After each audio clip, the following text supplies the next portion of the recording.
కంచె చేను వేసినట్లుగా ఇవాళ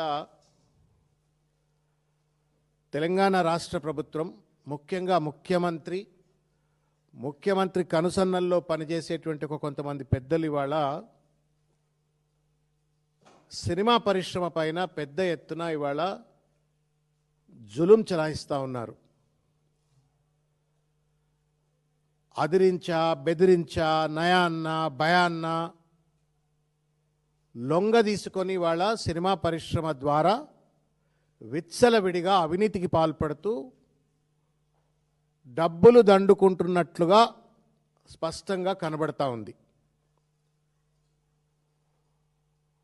నచ్చిన వాడికి